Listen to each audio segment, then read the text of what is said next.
The best defensive player in the entire NFL just called the shots, and you're going to love it. Vance Joseph is having the time of his life and actually under a ton of pressure, why that's a good thing, and more great NFL Deadcap news and why your Broncos are no longer on that list.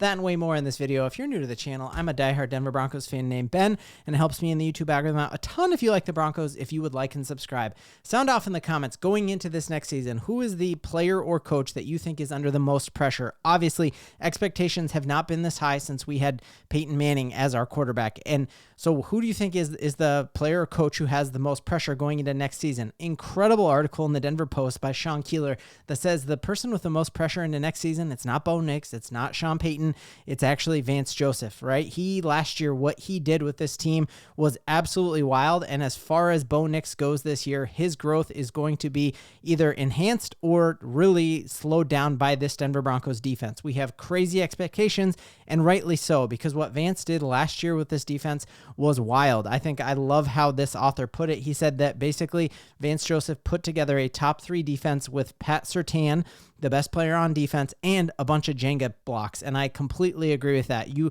take this Broncos Super Bowl defense and you actually have gotten better, right? Like, this is the best defense we've had since the Super Bowl. And then you add all pro and Pro Bowl talent like Dre Greenlaw and Huffanga. One of the reasons that Huffanga ended up choosing the Denver Broncos was because of the aggressive play style that this defense gets to play with. Last year, when I predicted this defense was going to be wild, it was because of hearing Zach Allen and John Franklin Meyer talk about they loved the Vance Joseph scheme, and that it was Zach Allen playing with Vance back in Arizona that made him want to sign with the Denver Broncos, and boy, oh boy, are we happy that he did.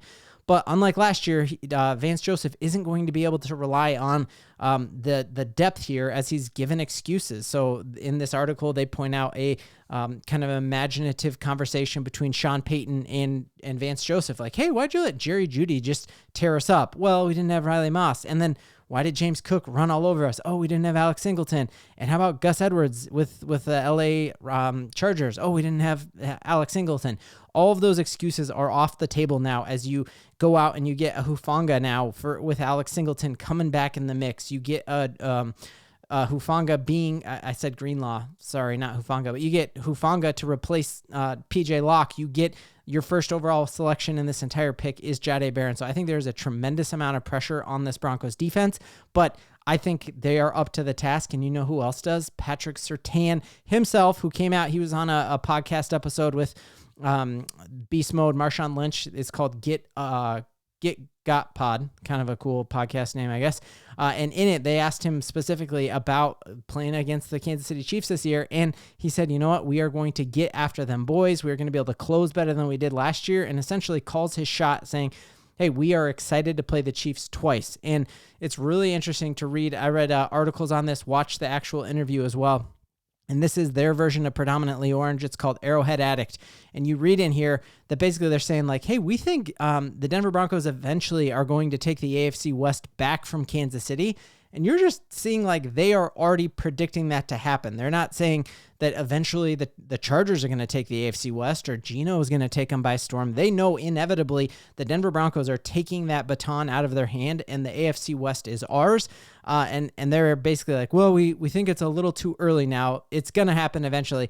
No, it's going to happen now, and we have the team to do it, and especially when you consider we're continuing to hear more and more reports out about just the inevitability of a Rasheed Rice suspension.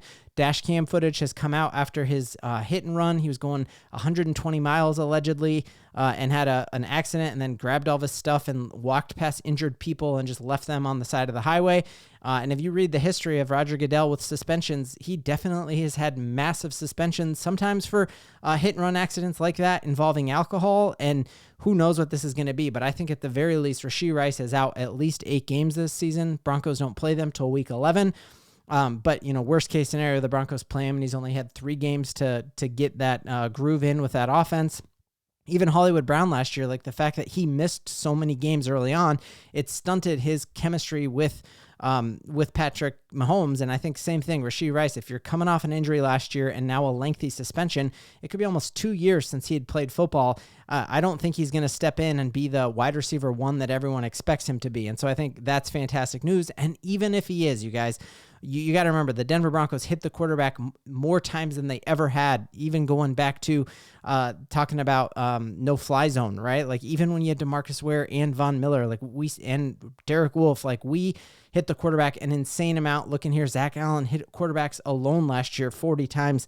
You'd be happy if your entire defensive front did that, which is just awesome news. And speaking of awesome news, we're also seeing teams have been making trades and making moves and all that, and it's fantastic to me. Usually when I go to Over the Cap, the website I use to monitor Broncos cap space, you're usually seeing us crop up on this list. Like, oh man, we are spending all that money on Randy Gregory, are spending all that money on Bo Nix. And now we look here, teams who added new dead cap money, insane amount for the Saints and Jets and Eagles all the way down. And now when you take a look here at total dead cap money for this year, the Broncos aren't even in the top 10, which is awesome. We're middle of the pack, even though we're still paying a giant chunk to Russell Wilson. Our dead cap hit went from the biggest ever in NFL history, and we still made the playoffs with a rookie quarterback.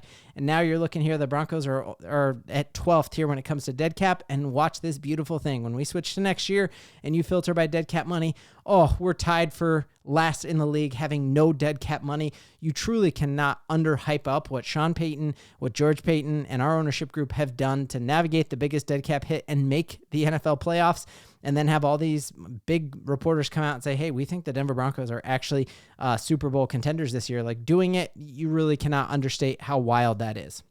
So we have more OTAs next week. We'll have a chance to see a ton more. Very excited to see that. And I've talked about several of our undrafted guys who I think have a real shot at making this team. We know the Broncos have a rich history of undrafted guys making the team and making an impact. Chris Harris, obviously CJ Anderson, obviously Phillip Lindsay, but you don't even have to go back that far. You can just look to last year. The guy who had 5 sacks, who I told you was going to be a monster. I made a video on him, and that's Dondre Tillman.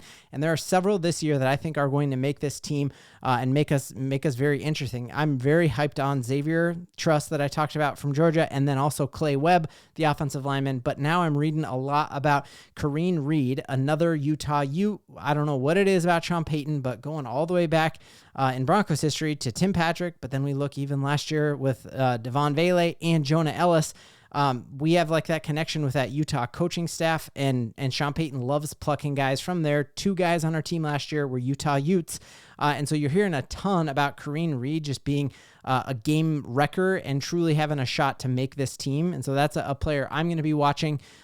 He is, when the Broncos are doling out spaces, he actually is one of our guys who gets the biggest amount of guarantees. The other one on that list to watch is Johnny Walker. And then you have Clay Webb and Truss are second on that list. But you're giving a lot of money to Johnny Walker and Kareem Reed. Typically, that signals that they have a decent chance at making this roster. Last year, you're talking Lavelle Bailey was one of the guys who got all that. He made our roster, and also Dondre Tillman got all that, and he made our roster. So I think they already have a leg up in this competition. And just look, there's some highlights of Kareem Reed that you just see him being a very adequate linebacker. Just seeing this pick 6 against UCLA. And just seeing he hits the weight room like an absolute monster. Seems to be a very high character guy. Watched an interview where Jonah Ellis talks about how much he loved playing with him and how he thinks he is an NFL talent. Jonah Ellis's whole family plays in the NFL. He's played in the NFL and really made a splash. So if he identified that even before he signed with the Broncos, that is probably a very, very good sign. And then obviously the other guy I'm really excited to watch as OTAs kick back up this week and the media can be there on Thursday is Johnny Walker. And especially because my favorite sack of his last year was going up against the Kansas City Chiefs first round pick, who I think is going to be a bust because of his leg injury. And so it's just amazing to see hey, you just our undrafted dude just schooled your left tackle who is your first round draft pick. That is definitely not going to work. Last thing before OTAs, is that there are still several people out there who are free agents. And the question I want to throw out to y'all in the chat is, do you think the Denver Broncos should make one more move?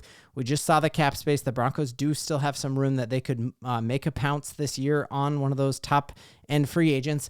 The thing is, if they don't use that money, we can use it to Cortland Sutton or John Frankenmeyer or Zach Allen, Nick Bonito. We can sign those guys that we want to keep here, or you can roll that cap space into next year, which, then the Broncos aren't going to have any dead cap hit from Russell Wilson. I think because of what so the names really remaining still, J.K. Dobbins, the running back who played for the Baltimore Ravens and the Chargers. And then you got Keenan Allen, played for the Chargers and the Bears. Amari Cooper played for the Raiders and played for the Cowboys. So you got 2 wide receivers and a running back. When I think about it, I've just seen Sean Payton pass on dudes, and it's paid off time and time again. How many of us were kicking ourselves that we didn't make a run at Stephon Diggs, and then all of a sudden a video leaks of him on a boat not being at OTA. So I think if Sean Payton has passed on guys to this point, he's done it for a reason. And we have gotten this far by trusting Sean Payton. And I just say, let's continue to trust him. If he makes pounces on one of those guys, I'm going to be wildly excited about it because that means Sean sees something in there and I trust him. But in Sean Payton, we trust. And in Bo Nix, we believe. Oh, let's go.